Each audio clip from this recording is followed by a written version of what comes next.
नमस्कार मित्रांनो, आज आपण कॅल्क्युलेटरवर इन्व्हर्स मॅट्रिक्स कसा कॅल्क्युलेट करायचा ते बघणार आहे। सुरुवातीला ऍक्च्युअली इन्व्हर्स मॅट्रिक्सचा जो फॉर्म्युला आहे, मॅट्रिक्स ए चा जर इन्व्हर्स काढायचा असेल तर काय करतो, 1/mod A into adjoint of A या मेथडनी काढतो। बट आपल्या कॅल्क्युलेटर तो डायरेक्टली इन्व्हर्स आपण कॅल्क्युलेट करू शकतो। मग तो कसा कॅल्क्युलेट करायचा, मग ते कॅल्क्युलेट करण्यासाठी आधी मॅट्रिक्स ए घेऊत आपण। समजा एखादा मॅट्रिक्स असेल, matrix A is equal to 1 2 -2 -1 3 0 0 -2 1। समजा हा मॅट्रिक्स आहे, तो मॅट्रिक्स आधी आपण कॅल्क्युलेटर पुटअप करून घ्या। त्यासाठी काय करा, आपला जो कॅल्क्युलेटर आहे तो त्याचा मोड चेंज करा। मोड 6 नंबरचं जे बटन आहे ते मॅट्रिक्सचा असतो, मॅट्रिक्स सिलेक्ट करा। त्यामध्ये मॅट्रिक्स 1 हा मॅट्रिक्स ए तो सिलेक्ट करा। त्याची ऑर्डर आपल्याला माहिती आहे, ऑर्डर काय ते नंबर ऑफ रोज 3 आहेत आणि नंबर ऑफ कॉलम्स हे 3 आहेत। तर एक येईल नंबर 1, मग काय येईल ते नंबर व्हॅल्यू पुटअप करा। पुटअप करण्यासाठी 1 जे काय बटन आहे 1 इज इक्वल टू, जेव्हा तो इक्वल टू दाबता तेव्हा तो कर्सर तुमचा तो पुढे निघून जाईल। मग 2 त्याच्यानंतर -2 त्याच्यानंतर -1 3 0 0 -2 आणि 1 आणि त्याच्यानंतर एसी बटन दाबा।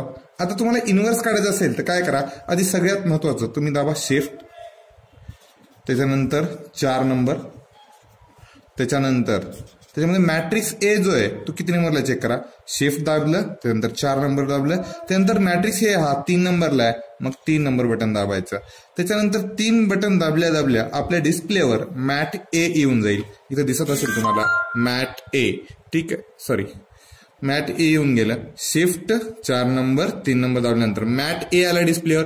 मॅट ए आलेला आहे, त्याचा इन्व्हर्स घ्यायचा आहे, तर इथं बघा मोडच्या खालीच x⁻⁻1 बटन आहे ते दाबा, म्हणजे तुमच्या डिस्प्लेवर मॅट ए इन्व्हर्स येईल। मॅट ए इन्व्हर्स आला की इक्वल टू बटन दाबा, तुमचा तो इन्व्हर्स असेल। इथं चेक करा, mat A inverse is equal to, मी इथं लिहितो बघा, चेक करा, 3 2 6 1 1 2 आणि 2 2 5 हे तुमचा इन्व्हर्स असेल।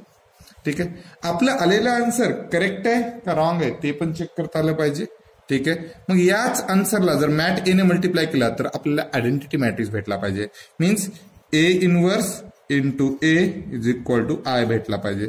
आता हा जो आन्सर आहे ते आपल्या कॅल्क्युलेटरच्या आन्सरमध्ये स्टोअर झालेला असतो। आपल्याला क्रॉस चेक करायचं असेल तर काय करू शकतो, शिफ्ट दाबा 4 नंबर दाबा, मॅट आन्सर म्हणून 6 नंबरचं बटन आहे ते बटन दाबा। आन्सर तुमचा जे आधीचा मॅट्रिक्स आहे तोच आला असेल, मॅट्रिक्स आन्सर अवेलेबल आहे। मग तसंच काय करा, shift 4 number 6 number into shift 4 number 3 number, म्हणजे मॅट्रिक्स आन्सर म्हणजे ए इन्व्हर्स आहे, मॅट्रिक्स ए ला मल्टिप्लाय केला तर आन्सर हा आयडेंटिटी मॅट्रिक्स आला पाहिजे। आला का चेक करा, 1 0 0 0 1 0 0 0 1 हा येऊन जाईल आणि हे आला म्हणजे आपण याचा अर्थ करेक्ट आहे। ठीक आहे, अशा प्रकारे आपण इन्व्हर्स कॅल्क्युलेट करू शकतो। थँक्यू।